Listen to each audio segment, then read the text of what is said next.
Hello everyone, welcome back to cute mock channel और मैं हूं आपकी इकोनॉमिक्स एजुकेटर स्वाति।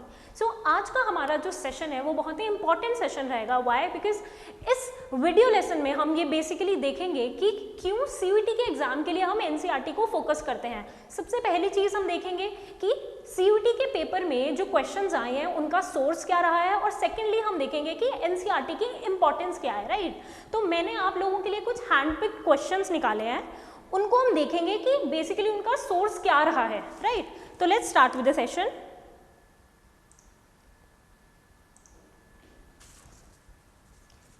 तो मैंने जो क्वेश्चंस बेसिकली उठाए हैं वो उठाए हैं 15 जुलाई के सेकेंड स्लॉट से इकोनॉमिक्स के जो सीयूटी के एग्जाम में आए हैं। सबसे पहले क्वेश्चन पे हम आते हैं।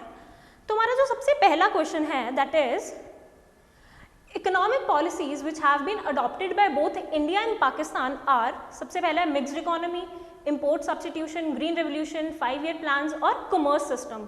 नीचे आपको क्वेश्चंस के जो है आंसर्स दिए हैं, इसमें जो सही आंसर है वो हमें टिक करना है। तो जिस बच्चे ने बेसिकली एनसीईआरटीज को पढ़ा है, अब देखना आने वाले क्वेश्चंस में आप देखोगे कि कैसे क्वेश्चंस जो है वो डायरेक्टली एनसीईआरटी से पूछे गए हैं। तो ये जो क्वेश्चन है ये हमसे पूछा है हमारे इंडियन इकोनॉमी के लास्ट चैप्टर में, that is development experience of India, a comparison between the comparison with the neighbours, जहाँ पे इंडिया, चाइना और पाकिस्तान का कंपैरिजन किया गया। Page number 184। तो 184 पेज नंबर में जिसने भी ये पाकिस्तान वाला पैराग्राफ पढ़ा है प्रॉपरली, वो इस क्वेश्चन को बहुत ही इजीली आंसर कर सकता है। जैसे कि देखो यहाँ मिक्स्ड इकोनॉमी के बारे में बताया है, यहाँ पे बताया है इंपोर्ट सब्स्टिट्यूशन के बारे में। राइट, तो ये वाला पैराग्राफ, ये वाला, और जो बेसिकली पाकिस्तान के रिलेटेड जो 184 पेज नंबर पे मेंशन किया है, वो अगर किसी ने थॉरली पढ़ा है तो वो इस आंसर को बहुत ही ईजिली मार्क कर सकता है। नेक्स्ट क्वेश्चन पे आते हैं। Question is the objective of CAF committee was rural development with a focus on industrial policy resolution, land reforms, HYVCs and their effectiveness और small scale industries। ये क्वेश्चन पूछा है हमसे इंडियन इकोनॉमी फ्रॉम 1950 टू 1990 में से, page number 29 में से। Right, page number 29 में से ये डायरेक्ट क्वेश्चन बेसिकली हमें पूछा गया है इस वाले सेक्शन से। अगर थोड़ा जूम इन करके मैं आपको बताऊं तो ये देखो पहली लाइन ही, in 1955 the village and small scale industries committee also called as the Karve committee noted the possibility of small scale industries for promoting rural development. तो पहली ही लाइन में से एक डायरेक्ट क्वेश्चन हमारे को बेसिकली पेपर में आया हुआ है। नेक्स्ट क्वेश्चन पे आते हैं। That is, the downward movement along the demand curve of a commodity is due to decrease in taxes, decrease in income of the consumer, decrease in price of its substitute or decrease in the price of the commodity demanded। Chapter name theory of consumer, page number 26। Page number 26 का जो ये वाला portion है, इसमें से एक direct question आपको paper में दिखेगा। जूम इन करके थोड़ा देखते हैं।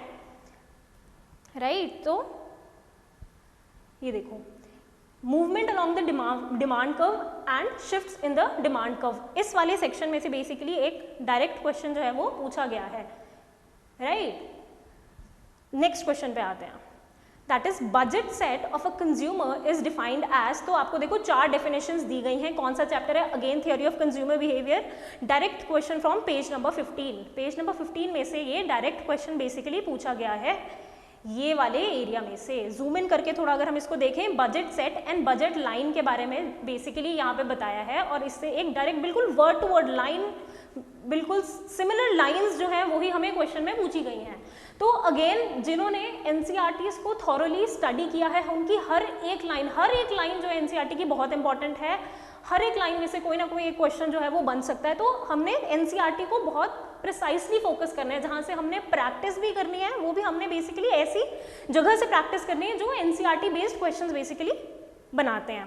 ठीक है, अगले क्वेश्चन पे आते हैं। Which of the following is not a source of human capital? First, expenditure on immigration, expenditure on education, on the job training और expenditure on health। Human capital formation, page number 84 आप देखोगे तो सबसे पहला जो हमारे पास पैराग्राफ है उसी में से ये क्वेश्चन पुट इन किया गया है। थोड़ा जूम इन करके देखते हैं। On the job training, migration, information and other sources of human capital formation, तो बेसिकली यहाँ से ये क्वेश्चन पुट इन किया गया है। Next question, the contribution made by agriculture, industrial and service sector together contribute occupational structure, structural composition, demographic transition और regional disparity। Question जो है वो पूछा गया है Indian economy from 1950 to 1990। Page number आप देख सकते हो एनसीईआरटी का 21 सेकेंड चैप्टर है हमारी बुक का। इस वाले पैराग्राफ में से एक डायरेक्ट क्वेश्चन जो है वो पूछा गया है। अगर हम इसको जूम इन करें तो ये देखो स्ट्रक्चरल कॉम्पोजिशन बिल्कुल हाईलाइट करके बुक में दिया हुआ है। नेक्स्ट क्वेश्चन पे आते हैं। The size of the investment multiplier depends on APC, APS, MPC और सेविंग फंक्शन। चैप्टर का नाम है determination of income and employment, page number 62। ये देखो एनसीईआरटी के 62 पेज नंबर में से जो ये वाला पैराग्राफ है आप अपनी स्क्रीन पे देख सकते हो, इससे एक डायरेक्ट क्वेश्चन जो है वो पूछा गया है। जूम इन करके देखोगे तो observe that the size of the multiplier depends upon the value of c and c is MPC.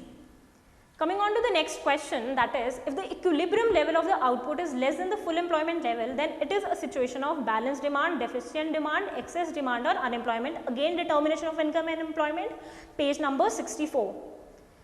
जो हमारा सम मोर कंसेप्ट्स में जो ये वाला पैराग्राफ है, इसमें से ये डायरेक्ट क्वेश्चन जो है वो पूछा गया है। जूम इन करके अगर आप देखोगे तो ये वाला जो एरिया है इसमें बेसिकली डेफिशिएंट डिमांड के बारे में हमें बताया और उसी से एक क्वेश्चन जो है हमने एग्जाम में एज इट इज देखा।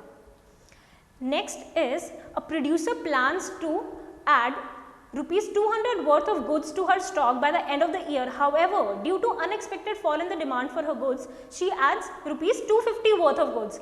Her ex ante investment and her ex post investment क्या रही है? तो बेसिकली इन्होंने एक क्वेश्चन पुट इन किया है एक्स पोस्ट और एक्स एंटे इन्वेस्टमेंट के ऊपर। तो अगर आप देखोगे determination of income and employment का है पेज नंबर 54 का, यहाँ पे हमें एक्स एंटे और एक्स पोस्ट इन्वेस्टमेंट के बारे में बेसिकली बताया है। तो देखो डायरेक्ट फिगर्स नहीं आई है लेकिन कॉन्सेप्ट सेम रहा है, right?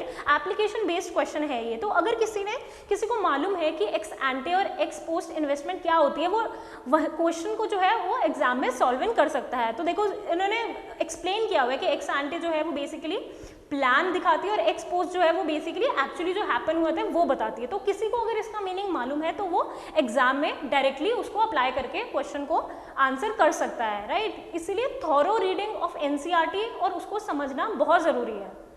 Next is increase in greenhouse gases since industrial revolution has caused the following environmental problem.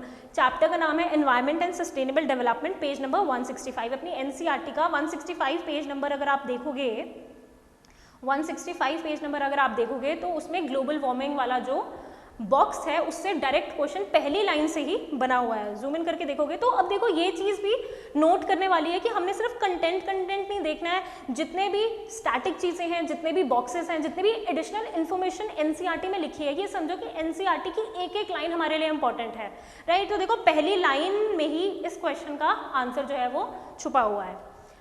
Next question पे आते हैं। हाँ, तो इतने ही क्वेश्चंस थे बेसिकली। ये एक जस्ट था दिखाने के लिए कि कैसे एनसीईआरटी जो है वो हमारी ज़रूरी है और क्यों मैं आप लोगों को रेकमेंड करती हूँ कि हमने जो है क्वेश्चंस वो ही सॉल्व करने हैं जो एनसीईआरटी बेस्ड हैं। इसीलिए कोई भी मॉक अगर आप लेते हो, कोई वेबसाइट विजिट करते हो, इवन आर वेबसाइट्स, सारे मॉक्स उस पर जो भी प्रोवाइडेड है वो सारे स्ट्रिक्टली एनसीईआरटी बेस्ड हैं। तो you guys can go there and practice them. And also in the coming video I will be solving the entire 50 questions of this question paper, जो 15 जुलाई को सेकेंड स्लॉट में paper जो basically आया था उसको हम डिटेल्ड सोल्यूशन देखेंगे अपनी नेक्स्ट वीडियो में। Till then good bye and take care.